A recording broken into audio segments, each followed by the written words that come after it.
మంత్రి గారు అన్నారు అధ్యక్ష, వచ్చేది మా ప్రభుత్వమే, వస్తూనే మీకు 10,000 పెంచుతాము, జీతం పెంచుతాను నాకు పూతరేకులు తీసుకురా, జీతం పెరుగుతాను నాకు జున్ను తీసుకురా, జీతం పెరుగుతాను నాకు ఫీడ్బ్యాక్ తీసుకురా అన్నది. అధ్యక్ష, ఆంధ్రప్రదేశ్లో 2,56,000 వాలంటీర్లు అధ్యక్ష, ఎప్పుడెప్పుడు జీతం పెంచుతామా, జున్ను తెస్తామా, ఫీడ్బ్యాక్ తెస్తామని మంత్రి గారి కోసం వెయిట్ చేస్తాను అధ్యక్ష. ఇప్పుడు వాలంటీర్ వ్యవస్థ కొనసాగుతుంది, ఇంకా పటిష్టం చేస్తాం. ఇప్పుడు వచ్చే జీతం కంటే ఇంకా రెట్టింపు జీతం ఇస్తాం.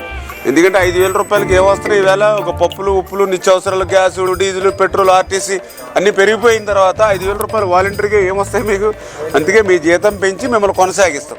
కాకపోతే మా రిక్వెస్ట్ ఏంటంటే కొంచెం పార్టీ వైపుకి వెళ్ళకుండా, వాళ్ళు ఏంటంటే వైసీపీ మాయలోను వాళ్ళు ఉచ్చులో పడకుండా ప్రజల కోసం పనిచేయండి.